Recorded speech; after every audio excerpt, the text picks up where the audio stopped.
الخاسرين أما بعد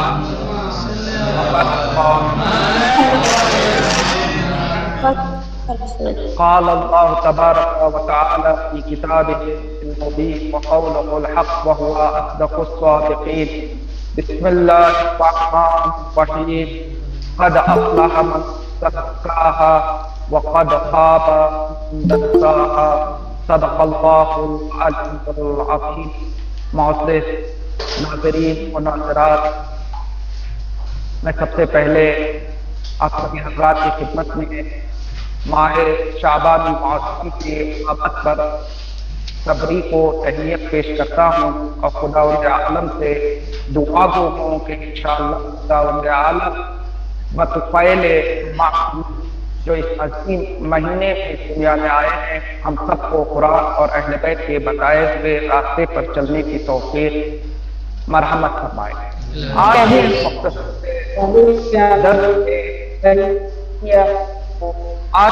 مختصر سے درس میں کچھ معروضات آپ تک پہنچانے کی کوشش کروں گا۔ میں آج کے درس کا آغاز ایک مثال کے ساتھ کرنا چاہوں گا یا ایک شعر کے ساتھ کرنا چاہوں گا جو حافظ کا مشہور شعر ہے، جسے حافظ نے اپنے دیوان میں ذکر کیا ہے۔ کسی نے حافظ سے پوچھا کہ بتاؤ خداوند عالم نے 1,24,000 انبیاء کس لیے بھیجے ہیں؟ تو حافظ نے اپنے اس شعر میں انبیاء کی بعثت کا مقصد بتایا ہے، اور یہ تحریر جو کیا ہے کہ انبیاء کی بعثت کا مقصد یہ ہے، انبیاء کہتے ہیں کہ حکیمی طبیبی ز بغداد رسیدی، ہم حکیم ہیں، ہم طبیب ہیں جو بغداد سے آئے ہوئے۔ اس شعر کی تشریح کرتے ہوئے فارسی ادب کے جانکاروں نے یوں تحریر فرمایا کہ اس لیے حافظ نے انبیاء کے بعثت کو بغداد سے تشبیہ دی ہے، کیونکہ جس زمانے میں حافظ نے اس شعر کو لکھا ہے اس زمانے میں بغداد کے ڈاکٹرز ہوا کرتے تھے، بغداد کے جو طبیب ہوا کرتے تھے وہ بہت ہی زیادہ فیمس تھے۔ اگر کوئی بغداد سے پڑھ کر آتا، طبابت کا علم حاصل کر کے آتا اور لوگوں کی خدمت کرتا تو اسے بہت ہی زیادہ ماہر طبیب جانا جاتا تھا۔ اب اس شعر میں حافظ نے بتایا کہ انبیاء طبیب کی مانند ہے، انبیاء ڈاکٹر کی مانند ہیں، تو انبیاء نے جن لوگوں کی طبابت کی ہے، جن لوگوں کو شفا بخشی ہے، اس کے نمونے بھی بہت زیادہ ہیں۔ دیکھیے، عام اگر ڈاکٹر کے پاس ہم کی کلینک میں جاتے ہیں تو کوئی نہ کوئی ہماری جسمانی بیماری ہوتی ہے، کوئی نہ کوئی ہماری کمپلینٹ ہوتی ہے، اس کے پاس ہم جاتے ہیں، وہ ہمارا معائنہ کرتا ہے، معائنہ کرنے کے بعد کچھ دوائیاں دیتا ہے، دوائیوں کے استعمال سے ہمیں صحت ملتی ہے۔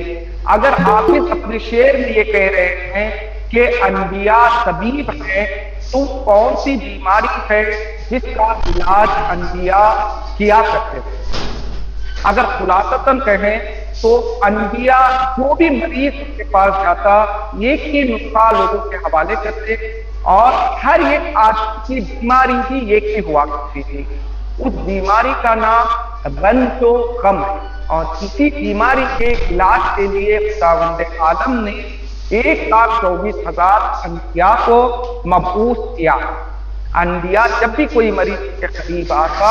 وہ رنج غم کے فلسفے کو اور اس کی فلسفی کو مریض کے سامنے پیش کرتے۔ جب مریض کو پتا چل جاتا کہ یہ رنج و غم جو میری زندگی میں داخل ہوئے ہیں وہ یوں ہی بیکار نہیں ہے، بلکہ اس کے پیچھے کوئی نہ کوئی فلسفہ ہے، تو پھر وہ مریض فوراً صحت یاب ہو جاتا۔ انبیاء ہمیں یہ سمجھاتے تھے کہ دیکھو، یہ جو رنج و غم اور پرابلمز جو تمہاری زندگی میں آئے ہیں، اس کی کوئی نہ کوئی خاص وجہ ہے، کوئی نہ کوئی فلسفہ ہے۔ خداوند عالم نے بغیر فلسفے کے تمہاری زندگی میں پرابلمز کو نہیں بھیجا۔ یا مثال کے ذریعے سمجھاؤ تو آپ بڑے ہائی وے پر گاڑی چلاتے ہوئے چلے جا رہے ہیں، لیکن راستے میں آپ کو سرعت گیر اور سرعت کو کنٹرول کرنے کے لیے کچھ بریک بھی ملیں گے، اسپیڈ بریکر کہا جاتا ہے۔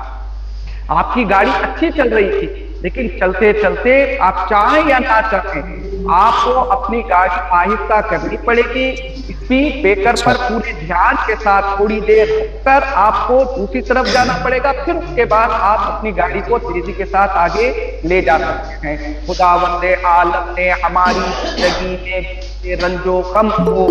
داخل کیا ہے، یہ رنج و غم بالکل اس جو ہے راستے میں سرعت گیر کی مانند ہے،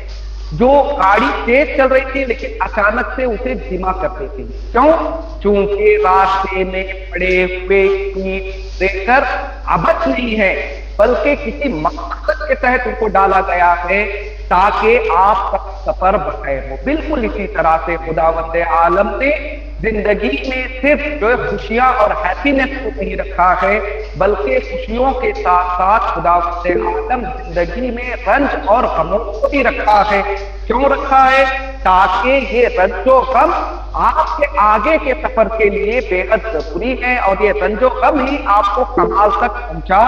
سکتے ہیں۔ اور ایسا بھی نہیں ہے کہ کچھ لوگوں کو خدا نے رنج و غم دیے، کچھ لوگوں کی زندگی میں صرف خوشیاں ہی خوشیاں رکھی، نہیں، بالکل ایسا نہیں ہے۔ مولا کائنات امام علی علیہ السلام یہ ارشاد فرماتے ہیں، المصائب بالسویہ مقصوصۃ علی البریہ، مصائب سب کو برابر کے دیے گئے ہیں اور سارے انسانوں کے درمیان برابر کے بانٹے ہوئے ہیں۔ ہم اپنے غم چونکہ ہمیں معلوم ہے، دوسروں کے غم معلوم نہیں، ہم سوچتے ہیں کہ میری زندگی میں خدا نے اتنے غموں کو رکھا، لیکن فلاں انسان دیکھ لگژری لائف کو گزار رہا ہے اور کوئی مصیبت کوئی اس کی زندگی میں دکھائی نہیں دیتا۔ نہیں، خداوند عالم نے ہر انسان کو مساوی طور پر برابر طور پر رنج و غم بانٹے ہیں۔ تاریخ میں دیکھیں تو اس کی بہت زیادہ مثالیں ملیں گی۔ مثال کے طور پر جناب یوسف، ایک مرحلہ وہ آتا ہے کے ساتھ زندگی بسر کر رہے ہیں، لیکن ایک مرحلہ آپ کی زندگی کا وہ بھی ہے کہ جس مرحلے میں صرف غم اور رنج آپ کی زندگی میں سے، خوشیاں دور دور تک نہیں۔ مثال کے طور پر اگر خداوند عالم نے رنج و غم کو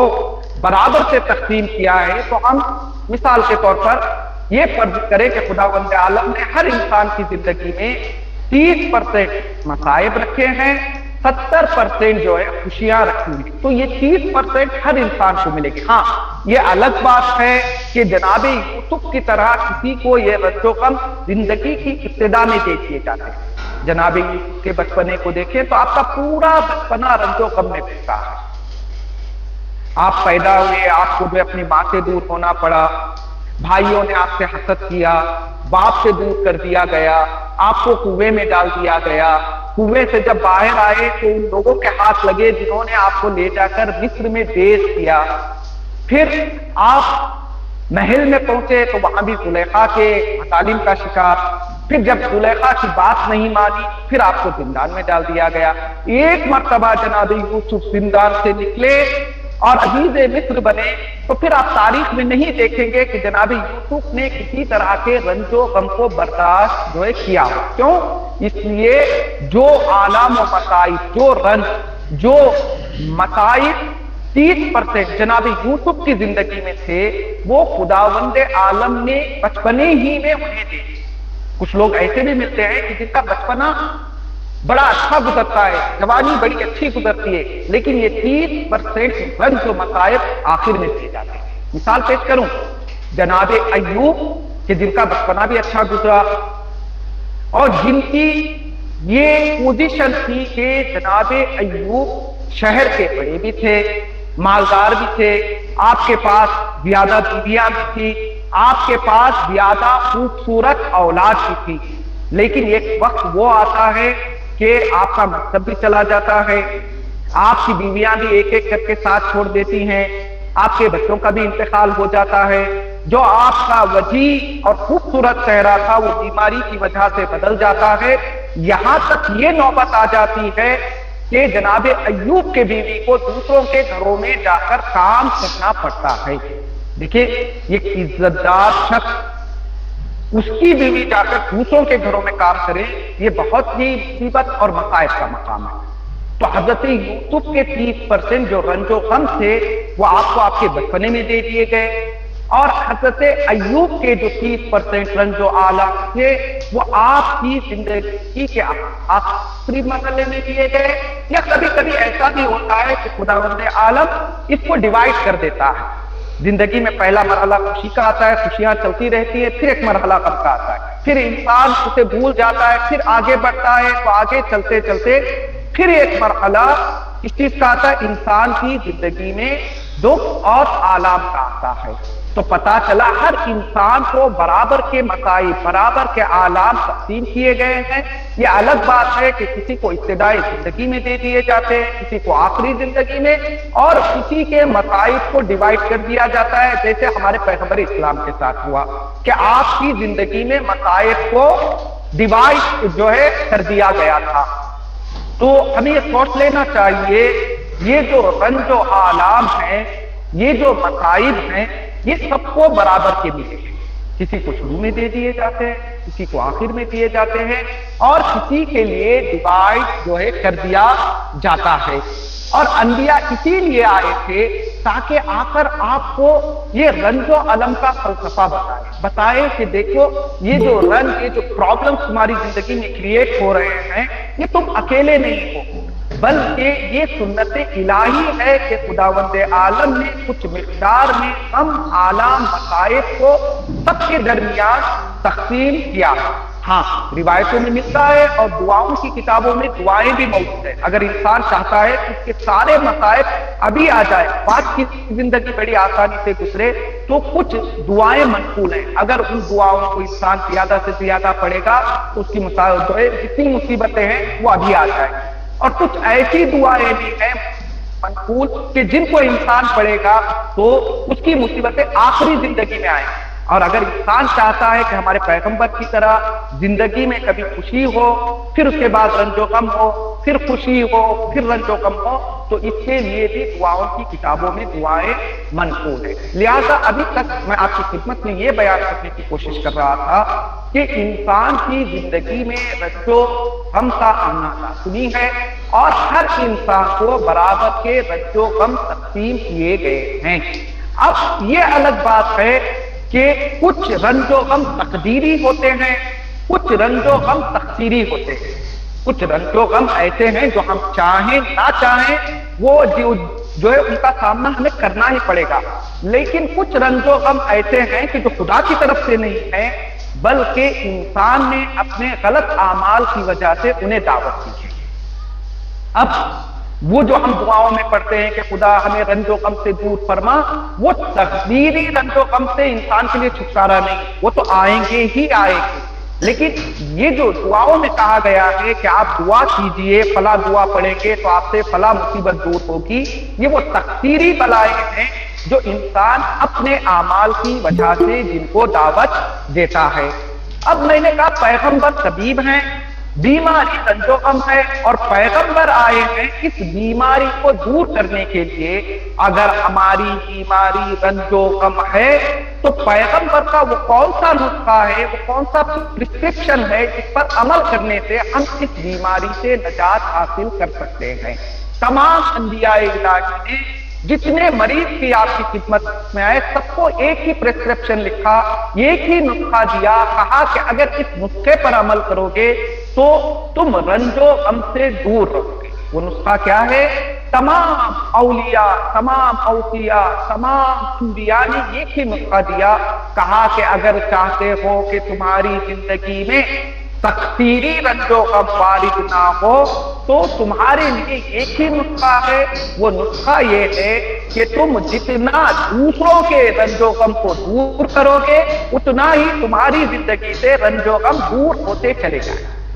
لہذا اگر ہم چاہتے ہیں کہ ہماری زندگی سے رنج و غم دور ہو جائے تو پھر ہمیں چاہیے کہ ہم زندگی میں تلاش کریں کہ دوسروں کے رنج و آلام کیا ہیں۔ جتنا ہم دوسروں کے پرابلمز کو سالو کرنے کی کوشش کریں گے اتنا خداوند عالم ہمیں پرابلم سے دور رکھے گا۔ تاریخ میں اس کے بہت زیادہ نمونے ملتے ہیں، میں 2 نمونے پیش کروں گا بہت جلدی اور اپنی بات کو آگے بڑھانے کی کوشش کروں گا۔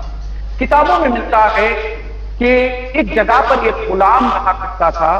غلام سے آقا نے کہا کہ جاؤ بازار جانے کے بعد مٹی کا برتن خرید کر لے آنا۔ یہ غلام بازار جاتا ہے، مٹی کا برتن خریدتا ہے۔ جب یہ گھر واپس لوٹ رہا تھا تو راستے میں مٹی کا برتن اس کے ہاتھ سے نیچے گر جاتا ہے اور وہ ٹوٹ جاتا ہے۔ ادھر برتن کا کیا ٹوٹنا تھا، یہ دھاڑے مار مار کے رونے لگتا ہے۔ بازار میں جتنے لوگ تھے سب جمع ہو گئے، اس سے پوچھنے لگے تمہارے رونے کا سبب کیا ہے، کیوں تم رو رہے ہو؟ تو اس شخص نے بتایا کہ میرا مالک بہت سخت انسان ہے، اس نے کچھ پیسے دیے تھے اور مجھ سے کہا تھا کہ بازار جاؤ، بازار سے ایک مٹی کا گھڑا خرید کر لے آؤ۔ میں مٹی کا برتن خرید کے واپس جا رہا تھا، میرے ہاتھ سے برتن چھوٹا اور یہ ٹوٹ گیا، اب میں کیسے گھر جاؤں؟ لوگ اس کی بات کو سن ہی رہے تھے کہ ایک شخص وہاں سے گزرتا ہے، وہ اس کے قریب آتا ہے، کہتا ہے کہ اگر مٹی کا برتن ٹوٹ گیا تو اس میں رونے کی کوئی بات نہیں، تم ایک کام کرو، جتنے مٹی کے ٹکڑے زمین پر بکھرے ہوئے ہیں سب کو ایک بوریے میں ڈالو اور میرے ساتھ چلو۔ یہ مٹی کے ٹکڑوں کو اس بوریے میں رکھتا ہے اور اس کے ساتھ سو لیتا ہے۔ اب یہ شخص اس غلام کو لے کر ایک شخص کے پاس جاتا ہے، کہتا ہے کہ یہاں وہ مٹی کے ٹکڑے جمع کر دو اور نیا برتن لے لو۔ لوگوں نے اس سے پوچھا کہ اگر مٹی کا برتن دینا ہوتا تو ایسے ہی دے دیتے، وہ ٹوٹے ہوئے بکھرے ہوئے ٹکڑوں کو لانے کے لیے کیوں کہا؟ تو وہ شخص کہتا ہے کہ کچھ سال پہلے اسی شہر میں ایک شخص رہا کرتا تھا، اس شخص نے ایک ولی خدا سے پوچھا کہ آپ میرے لیے کچھ نصیحت کیجئے، تو ولی خدا نے اس شخص کو یہ وصیت کی تھی کہ اگر چاہتے ہو کہ تمہاری زندگی سے رنج و غم اور پرابلم دور ہو جائے تو کوشش کرو کہ تم زندگی میں دوسروں کی پرابلم کو سالو کرو۔ اور پرابلمز جو ہے کئی طرح کے ہوتے ہیں، تو یہ شخص کہتا ہے کہ اس شخص نے ولی خدا کی بات کو سننے کے بعد گھر آتا ہے، اپنا کچھ مال خیری امور کے لیے معین کرتا ہے، اسی میں تحریر فرماتا ہے کہ میرے مال کا فلاں حصہ صرف اور صرف ان غلاموں کے لیے ہے کہ جن کے مالک برتن خریدنے کے لیے انہیں پیسہ دے اور ان کے ہاتھ سے برتن ٹوٹ جائے، یعنی آقا کی سختی سے بچانے کے لیے کچھ پیسہ انہوں نے معین کیا۔ وہ شخص کہتا ہے کہ اسی لیے تاکہ یہ معلوم ہو کہ غلام سے برتن ہی ٹوٹا ہے، اسی لیے میں نے کہا غلام سے ٹوٹے ہوئے برتن کے ٹکڑے بھی لے آؤ۔ دیکھیے، اگر ہم چاہتے ہیں کہ دوسرے کے یعنی ہم اپنے آپ کو مشکلات سے دور رکھیں تو ہمیں چاہیے کہ ہم دوسروں کے رنج و غم کو دور کریں۔ اور اسی حوالے سے دوسری بہت ہی مختصر داستان، پھر اس کے بعد میں انشاءاللہ 2-4 بات آپ کی خدمت میں پیش کرنے کی کوشش کروں گا۔ یہ کتاب ہے، کتاب کا نام ہے دارالسلام۔ اسے جو مفاتیح الجنان کے مؤلف ہیں شیخ عباس قمی، ان کے استاد حاجی عباس نوری نے تحریر فرمایا۔ کتاب کا نام دارالسلام ہے اور کتاب کا جو مضمون ہے وہ یہ ہے کہ شیخ عباس قمی نے ان علماء کی داستان اس کتاب میں نقل کی ہے جو اس دنیا سے چلے گئے اور جانے کے بعد جنہوں نے آخرت کی داستانوں کو یہاں پر جو ان کے دوست وغیرہ اس دنیا میں تھے ان کو جو بیان کیا ہے کہ آخرت سے ہمارے ساتھ کیا کیا ہوگا۔ تو شیخ عباس قمی کے استاد حاجی عباس نوری نے ایک کتاب لکھی دارالسلام۔ اس کتاب کے حوالے سے شیخ عباس قمی اپنی کتاب منازل الآخرہ میں اس سٹوری کو نریٹ کرتے ہیں اور کہتے ہیں کہ میرے استاد عباس قمی نے اپنی کتاب دارالسلام میں اس داستان کو نقل کیا ہے کہ ان کے ایک دوست رہا کرتے تھے کہ جن کا نام خلیل طہرانی تھا۔ یہ مدرسہ فیضیہ میں پڑھائی کر رہے تھے۔ جب یہ پڑھائی کر رہے تھے تو ایک مرحلہ وہ آیا کہ ان کے پاس پیسہ نہیں تھا۔ آج کل حوضات کے حالات بدل چکے ہیں، حوضات میں آپ کو آمادہ شدہ کھانا مل رہا ہے، آپ کو کپڑا مل رہا ہے، وقت پر ٹیچر آ رہا ہے۔ پرانے زمانے میں جو مدارس ہوا کرتے تھے، جو حوضات ہوا کرتے تھے، وہاں صرف طالب علم پڑھنے کے لیے جاتا تھا، اسے اپنا کپڑا بھی خود دھونا پڑتا تھا، اس کا کھانا بھی خود پکانا پڑتا تھا، اور جو شہریہ دیا جاتا تھا وہ شہریہ ان کے کھانے کے لیے بھی کافی نہیں ہوا کرتا تھا۔ کافی سخت مرحلہ تھا۔ اس زمانے میں شیخ خلیل طہرانی جو ہے مدرسہ فیضیہ میں تعلیم حاصل کر رہے تھے، وہ کہتے ہیں کہ سردی کا موسم تھا اور میرے پاس بخاری جلانے کے لیے پیسے نہیں تھے کہ میں جاؤں تیل خرید کے لاؤں اور بخاری روشن کروں۔ وہ کہتے ہیں بڑی مشکل سے میرے پاس کچھ پیسہ آیا، میں نے سوچا کہ اس پیسے سے میں کچھ جو ہے کھانے کے لیے چیزیں خرید لیتا ہوں اور کچھ پیسے سے میں تیل خرید لیتا ہوں تاکہ بخاری روشن ہو جائے اور مجھے بھوک سے بھی نجات مل جائے اور مجھے سردی سے بھی نجات مل جائے۔ یہ نیت کر کے وہ کہتے ہیں کہ میں مدرسہ فیضیہ سے نکلا، حرم بی بی معصومہ سلام اللہ علیہا کے قریب پہنچا تھا، میں نے دیکھا کہ سردی کے ایام ہیں اور یہ خاتون اپنے 2 بچوں کو لے کر حرم کے باہر رکی ہوئی ہے۔ میں ان کے قریب جو ہے جاتا ہوں، جا کر میں نے ان سے سوال کیا کہ سردی کا موسم ہے اور آپ ایسے جو ہے خراب موسم میں 2 چھوٹے چھوٹے بچوں کو لے کر آپ یہاں پہ بیٹھی ہوئی ہیں، مجھے ڈر ہے کہ کئی بچے بیمار نہ ہو جائیں، آپ اپنے گھر کیوں نہیں چلی جاتی؟ تو وہ کہتے ہیں کہ اس محترمہ نے مجھے جواب دیا، گھر ہو تو میں گھر جاؤں، میرے شوہر کا انتقال ہو چکا ہے، میں شہر قم کی نہیں ہوں، اس شہر میں نہیں میں جو ہے 2 یتیم بچوں کو لے کر آئی ہوں، اب مجھے تلاش ہے کہ کہیں سے مجھے گھر مل جائے یا کم از کم کہیں سے مجھے کچھ کھانا مل جائے کہ میں ان بچوں کا پیٹ بھر سکوں۔ شیخ خلیل طہرانی خود بھوکے ہیں، خود جو ہے بخاری جلانے کے لیے پیسے نہیں ہیں اور طالب علم بھی ہے، اور آپ کو پتا ہے طالب علم کے لیے کتنا سخت مرحلہ ہوتا ہے کہ وہ خود کئی دنوں کا بھوکا ہے، خود سردی سے پریشان ہے اور یہ طالب علم جائے اور دوسروں کی مدد کرے۔ شیخ خلیل طہرانی کہتے ہیں کہ میں نے کچھ نہیں سوچا، فوراً اس محترمہ اور اس کے بچوں سے کہا کہ میرے ساتھ آؤ۔ میں ایک مسافر خانے میں ان کو لے گیا، میں نے وہاں کا کرایہ پوچھا تو انہوں نے کرایہ زیادہ بتایا۔ میں نے کہا کہ میرے پاس ابھی اتنا ہی پیسہ ہے، یہ پیسہ آپ لے لیجئے اور اس محترمہ کو آپ کے مسافر خانے میں رہنے کی اجازت دیجئے، انشاءاللہ کل صبح میں باقی کا پیسہ لا کر جمع کروا دوں گا۔ اب یہ کہہ کر خود بھوکے تھے، بھوکے ہی رہ گئے اور بخاری کا تیل بھی نہیں خریدا ہے اور ان کے پاس ایکسٹرا پیسہ بھی نہیں ہے، صرف انہوں نے وعدہ کر دیا کہ انشاءاللہ کل صبح میں پیسہ لا کر جمع جو ہے کروا دوں گا۔ اب یہ کہہ کر اس خاتون کو اور اس کے بچوں کو اس مسافر خانے میں چھوڑتے ہیں اور وہاں سے نکل کر مدرسہ آ جاتے ہیں۔ اب انہیں اپنے بھوک کی فکر نہیں ہے، لیکن بار بار مسافر خانے کی بات یاد آ رہی ہے کہ صبح جا کر مجھے پیسہ جمع کروانا ہے تو میں پیسہ کہاں سے لاؤں گا؟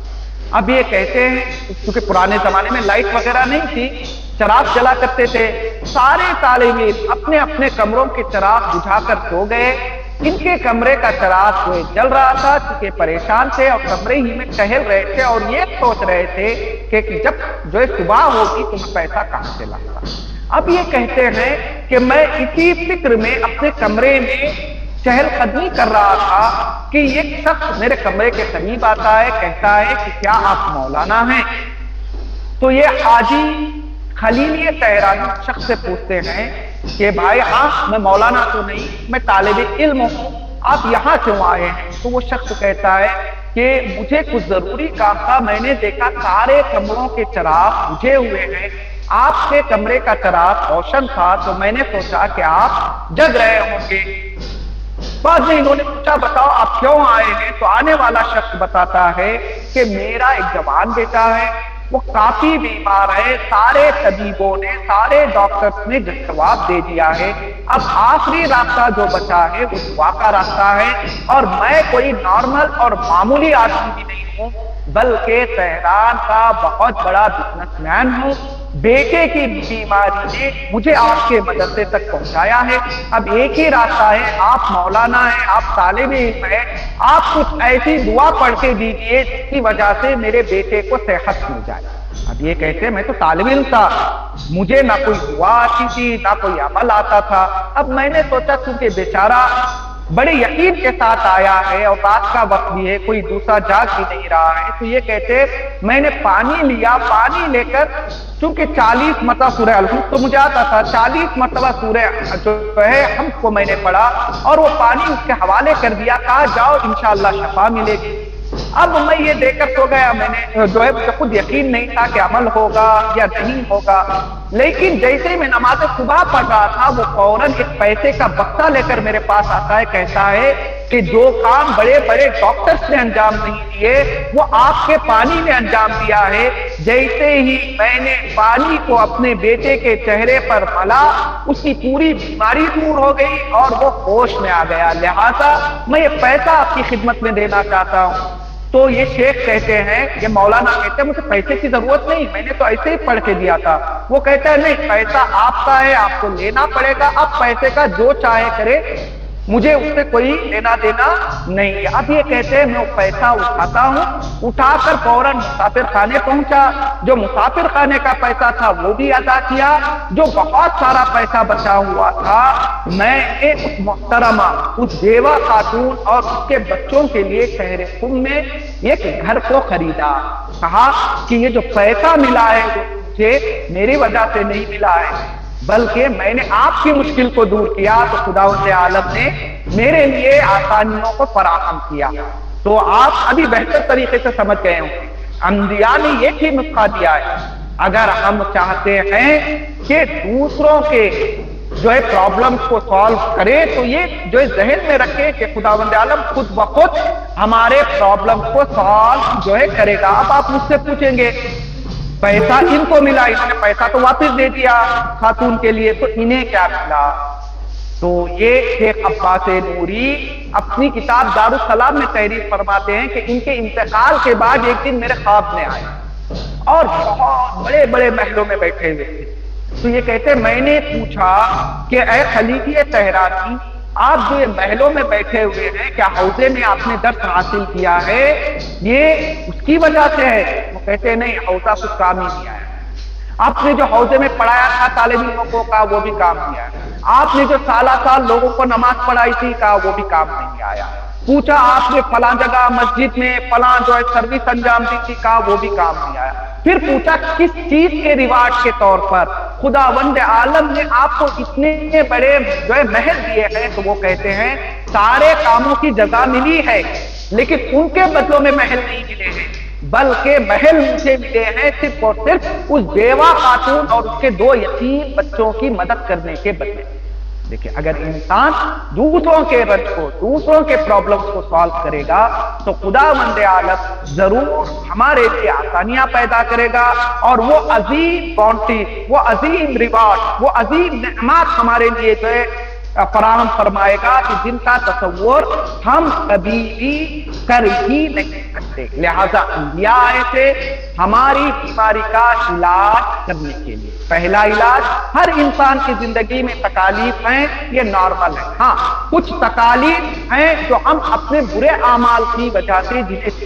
جنہیں دعوت دیتے ہیں۔ اگر ہم چاہتے ہیں کہ یہ ایکسٹرا پرابلم جو ہماری زندگی میں آ رہی ہیں وہ ہم سے دور رہیں، تو ہمیں ایک ہی کام کرنا ہے کہ ہمیں دوسروں کے پرابلم کو سالو جو ہے کرنے کی کوشش کرنی چاہیے۔ جتنا دوسروں کے مشکلات کو دور کریں گے، خداوند عالم اتنی ہی زیادہ ہماری زندگی میں آسانیاں کو فراہم کرے گا۔ پہلا کام انبیاء کا یہ ہے، وہ آئے اس لیے ہیں ماں حکیمی طبیبی بغداد رسیدی، ہم حکیم ہیں، ہم طبیب ہیں، ہم بغداد سے آئے ہوئے۔ بغداد یہاں پر اشارہ ہے، یعنی اس دنیا کے بغداد سے نہیں، کیونکہ بغداد اس زمانے میں میڈیکل کے لیے فیمس تھا۔ ہم بھی ایک ایسی مشہور جگہ سے آئے ہوئے ہیں کہ جہاں سے آنے کے بعد ہمیں اتنی مہارت حاصل ہے کہ ہم صرف نسخہ دیں گے، بیماری دور ہو جائے گی۔ پہلی چیز۔ دوسری چیز، حافظ خود اپنے اشعار میں چیز کی طرف اشارہ کرتے ہیں، میں شعر نہیں پڑھوں گا، صرف اس کا ترجمہ اور جو توضیح کروں گا۔ حافظ کہتے ہیں کہ انبیاء کا آنا بے مقصد نہیں، انبیاء عید کی چاند کی طرح ہے۔ آپ ایک مہینہ روزہ رکھتے ہیں، جیسے آپ کو خبر ملتی ہے کہ چاند نمودار ہو چکا ہے تو کس طرح سے آپ کا چہرہ کھل اٹھتا ہے، بالکل اسی طرح سے انبیاء اس دنیا میں آئے، بس انبیاء کا آنا ہی کافی ہے، بس دیر ہے کہ ہم اس چاند کو دیکھیں۔ ان کے قریب جائیں، جیسے ہی ان سے ہم منسلک ہو جائیں گے اور ان کے دیے ہوئے جو ہے نسخے کو اور پرسکرپشن کو اپنی زندگی میں ڈالیں گے تو ہماری زندگی بھی عید کی طرح ہو جائے گی۔ اور تیسرا،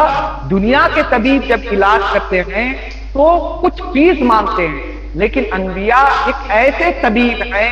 کہ جو بے لوث بغیر فیس کے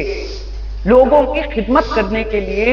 تیار ہوتے ہیں۔ یہ دنیا کے ڈاکٹرز ہیں جو کچھ دیتے ہیں تو کچھ آپ سے بھی توقع رکھتے ہیں، لیکن انبیاء الہی ایسے ڈاکٹرز ہیں جو آپ کا ٹریٹمنٹ بھی کرتے ہیں، بدلے میں کوئی چیز بھی نہیں مانگتے۔ ہاں، ایک جگہ پر ہمارے آخری پیغمبر نے مانگا، کیا مانگا؟ قُلْ لَا أَسْأَلُكُمْ عَلَيْهِ أَجْرًا إِلَّا الْمَوَدَّةَ فِي الْقُرْبَى، مودت کو مانگا، لیکن علماء نے تفسیر میں اس کی تفسیر کرتے ہوئے کہا یہ جو مودت اور محبت کو مانگا ہے یہ بھی نبی کے لیے نہیں ہے، بلکہ نبی جانتے ہیں کہ کوئی بھی چیز اس وقت تک اثر انداز نہیں ہو سکتی جب تک اس میں محبت اور مودت شامل حال نہ۔ یہ جو محبت اور مودت مانگی ہے وہ بھی ہمارے ہی لیے مانگی ہے۔ دیکھیے مثال کے طور پر آپ باہر ریسٹورنٹ میں جا کر بھی کھانا کھاتے ہیں، ہو سکتا ہے ریسٹورنٹ میں بڑا مہنگا کھانا ہو، بڑے اچھی طرح سے سجایا ہوا ہو، لیکن اس جو ہے آپ ریسٹورنٹ کے کھانے کو اگر کمپیئر کریں گے آپ کے ماں کے ہاتھ کے سادے کھانے کو، تو انسان سے پوچھا جائے کون سا کھانا اچھا ہے تو وہ کہے گا کہ ماں کے ہاتھ کا کھانا اچھا ہے۔ کیوں بھائی؟ ریسٹورنٹ میں تو اتنی زحمت کی تھی، اتنے زیادہ مواد ڈال کر کھانا تیار کیا گیا تھا، ماں نے تو سادی سی دال اور سادے سے چاول بنائے ہیں، کیوں آپ کہہ رہے ہیں کہ ماں کا کھانا؟ کیونکہ ماں کے کھانے میں محبت ملی ہوئی ہے۔ جس جو چیز میں بھی محبت شامل ہو جاتی ہے تو پھر اس کی قیمت کو بڑھا دیتی ہے۔ اسی لیے شب عاشور امام حسین علیہ السلام نے جب فوج اشقیاء سے مہلت مانگی تھی تو یہ نہیں کہا تھا کہ مجھے نماز پڑھنے کے لیے مہلت ہو، بلکہ کہا تھا تم جانتے ہو کہ میں نماز کو کتنا پسند جو ہے کرتا ہوں، مجھے نماز سے کتنی زیادہ محبت ہے۔ اسی لیے تاریخ میں بہت زیادہ جو ہے نمونے ملتے ہیں۔ ایک عالم دین ہے کہ جن کا نام مرحوم آقا خانساری ہے، ان کی ایج 90 سال کی ہو گئی تھی، لیکن 90 سال کی عمر میں انہوں نے کہا کہ میں پوری نمازوں کو دوبارہ پڑھوں۔ ان سے پوچھا گیا آقا آپ تو بوڑھے ہو چکے ہیں، پوری نمازیں تو آپ نے پڑھ لی ہے۔ کہا کہ میں نے نمازیں پڑھی ہے لیکن خدا کے نزدیک وہ عمل قبول ہوگا کہ جس میں محبت شامل ہو، لہذا میں چاہتا ہوں کہ ایک مرتبہ محبت کو شامل کر کے پورے 90 سال کی نمازیں پڑھوں، تاکہ روز قیامت کہیں ایسا نہ ہو کہ میں سمجھوں کہ میرے نام اعمال میں 90 سال کی نمازیں ہیں اور جب میں وہاں پہنچوں تو مجھے پتا چلے کہ میرے جو ہے نام اعمال میں کچھ باقی ہی نہیں ہے، کیونکہ دامن وقت میں گنجائش نہیں۔ بڑی جلدی دو باتیں پھر آپ کی ذہنت تمام۔ چوتھی چیز یہ ہے کہ دنیا کے ڈاکٹر جو ہے ہو سکتا ہے کہ لالچی ہو، لیکن انبیاء الہی پاک ہے،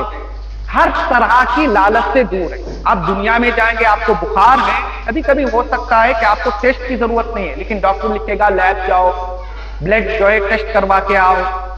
جب تک ٹیسٹ نہیں ہوگا تب تک ہم بتا نہیں سکتے۔ لیکن انبیاء الہی دنیا کے ڈاکٹرز جیسے نہیں ہیں، وہ آپ کو ایک نظر دیکھیں گے تو سارا آپ کا پورا اسکین کر لیں گے اور اسی وقت بتا دیں گے کہ آپ کا مرض کیا ہے، اور اسی وقت فوراً بھی آپ کے حوالے کر دیں گے۔ اور پانچویں چیز، انبیاء الہی اس لیے آئے ہیں تاکہ ہماری زندگی میں ہماری عقل کو ہمارا حاکم بنائے۔ بس یہی میری آخری بات ہے۔ عام زندگی میں آپ کیا کرتے ہیں؟ ہم نے کہا فلاں چیز آپ نے کیوں خرید لی؟ کہا میرے دل نہیں چاہا۔ یعنی آپ کا حاکم آپ کی عقل نہیں ہے، یہاں پر آپ کا دل ہے۔ آپ نے کہا کہ فلاں جگہ آپ نے مکان کیوں لے لیا؟ کہا کہ میری بیوی بچوں نے کہا۔ یعنی آپ کا حاکم ابھی آپ کے بیوی بچے ہیں، آپ کی عقل نہیں۔ فلاں مدرسے میں جا کر آپ نے کیوں تعلیم حاصل کی؟ کہا کہ فلاں انسان نے کہا، یعنی فلاں انسان آپ کا حاکم ہو گیا۔ انبیاء اس لیے اس دنیا میں آئے ہیں تاکہ طرح طرح کے حاکموں سے آپ کو دور کرے اور آپ کی عقل کو آپ کا حاکم بنائے۔ دیکھیں خداوند عالم نے ہماری ہدایت کے لیے 3 چیزیں رکھی۔ پہلی چیز تو ہماری فطرت ہے،